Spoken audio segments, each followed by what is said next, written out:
মনে পড়ে কি?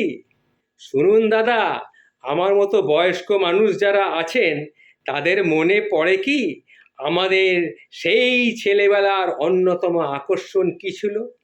অন্যতম আকর্ষণ ছিল বিয়ে বাড়ির ভোজ। কেউ নেমন্তন্ন করতে আসলেই শোনার চেষ্টা করতাম বাবা মা কি বলছে। তোমরা সবাই যাবে কিন্তু, ছেলেকে নিয়ে কিন্তু অবশ্যই এসো। এসব কথা শুনলে মনটা আনন্দে নিজের অজান্তেই নেচে উঠত। অবশেষে সেই প্রতীক্ষিত সন্ধ্যা, দিনভর কম খেয়ে সে এক অদ্ভুত কৃচ্ছ সাধন। রাতের জন্যে পেটের জায়গাটা তো রাখতে হবে। বিয়ে বাড়ির শয্যায় কোনো আগ্রহ ছিল না আমাদের, কিন্তু কতক্ষণে খেতে বসবো সেটাই আসল। আমাদের কোনো লজ্জা ছিল না।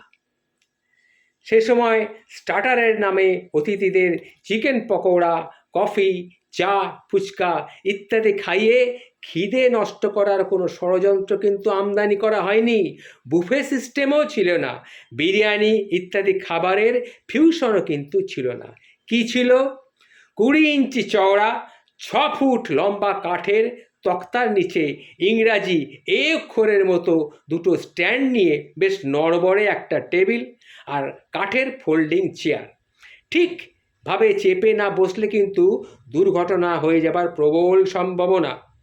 সাদা কাগজ বিছিয়ে দেয়া হলো সেই নড়বড়ে টেবিলের উপর। কেউ পেতে দিল, তারপরে কেউ দিল জল, ধোয়া কলা পাতা, আবার কেউ বসিয়ে দিয়ে গেল শঙ্কু আকৃতির একটা মাটির গ্লাস, যেটা সেই টেবিলের মতোই নড়বড় নড়বড় করছে। সবুজ কলা পাতার কোনায় আবার আকাশের তারার মতো চিকচিক করে ফুটে উঠল একটুখানি নুন আর একটা পাতি লেবু। তখনও বাঙালির রসনায় স্যালাডের আমদানি হয়নি।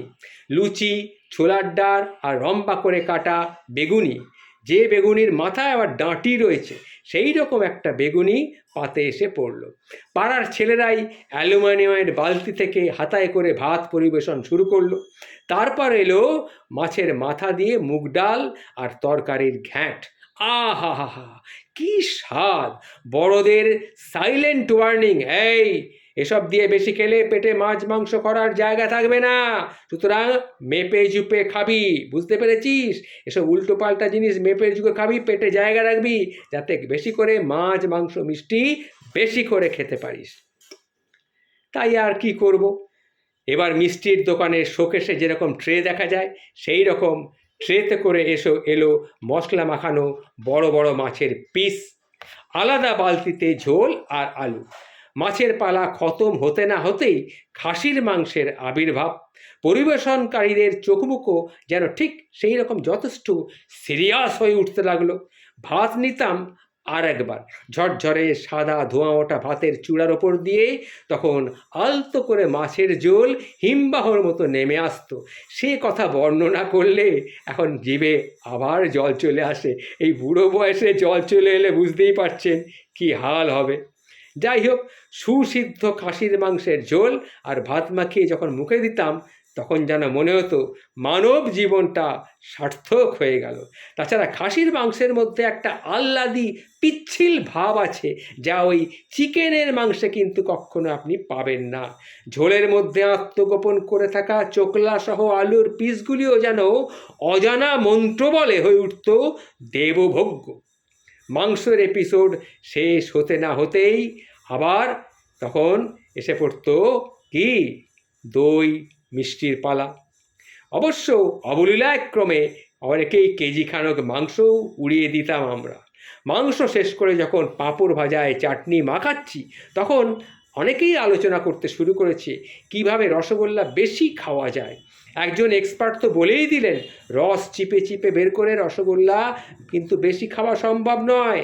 জমাট বাঁধা দইয়ের দুটো খণ্ড পাতে পড়ার পরে আঙুলে তুলে ভেঙে মুখে তুলছি, ততক্ষণে মাঠে রসগোল্লা এন্ট্রি নিয়ে ফেলেছে। আর সেই এন্ট্রি নেওয়ার তারপরেই দেখলাম রসগোল্লাগুলো টপাটপ টপাটপ টপাটপ করে অনেকে মুখে দেখছে। তাদের দেখা দেখি আমিও টপাটপ করে মুখের ভেতরে চালান করতে শুরু করলাম। এইভাবে রসগোল্লাগুলো শেষ হয়ে যাওয়ার পর হাতে মিষ্টি পান নিয়ে খাবার আসর ছেড়ে যখন কলতলার দিকে হাত ধোবার জন্যে এগোচ্ছি তখন বিয়েবাড়িকে যথেষ্ট ম্লান লাগতে শুরু করেছে। গৃহকর্তা কৃতজ্ঞ চিত্তে বাবাকে অনুষ্ঠানে আসার জন্য ধন্যবাদ দেন। মা চলে আসার আগে আর একবার নতুন বউকে দেখতে যান, আর আমাদের চোখের জল চলে যেত প্যান্ডেল আলো করা বসে থাকা ওই কিশোর কিশোরীদের দিকে। যেন প্যান্ডেল আলো করে কতকগুলো কিশোরী বসে আছে, অজানা এক ভালো লাগায় সেই দিকে বারবার চোখটা চলে যেত। নমস্কার।